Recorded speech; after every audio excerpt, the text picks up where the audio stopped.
Most people don't realize this, but nearly 70% of adults believe their childhood still shapes their romantic choices. And whether we admit it or not, our earliest experiences quietly influence the way we love, trust, and respond in relationships.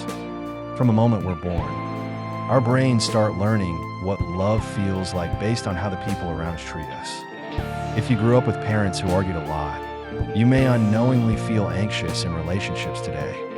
If you were raised in a quiet home where emotions were rarely expressed, you might find yourself shutting down when conflicts appear.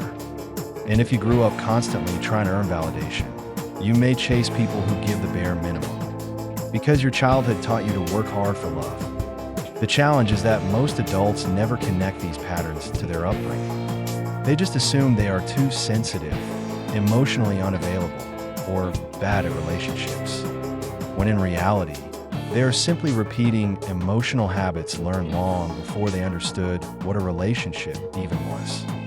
Childhood shapes our attachment style.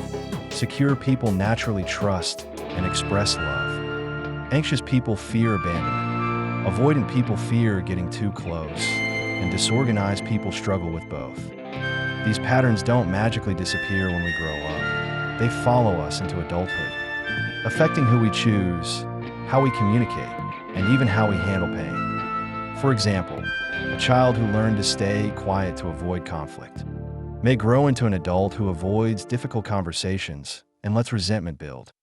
A child who constantly sought approval may become an adult who overthinks every text, every silence, every small change in tone. Trauma, even subtle trauma like emotional neglect, teaches the brain to survive, not to love. And survival mode in adulthood looks like pushing people away, getting attached too fast, or accepting unhealthy behavior because somewhere inside, it feels familiar. But here's the turning point. The moment you realize your reactions aren't flaws, they're learned responses, you gain the power to change your patterns. You don't have to repeat what you grew up with. You can learn to communicate honestly, set healthy boundaries, choose partners who value you, and build the kind of relationship your younger self was never shown. Healing starts with understanding, not blaming. It means recognizing that your past shaped you, but it does not have to control your future. When you start seeing your childhood clearly, you stop blaming yourself for things you never learned and start teaching yourself the things you always needed. Safety, respect, communication, and emotional presence.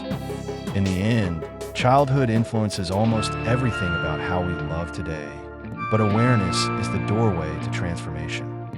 So take a moment and think, what parts of your relationships feel familiar, and where do they come from? Share your experiences in the comments, and hit the subscribe button if you found this video interesting.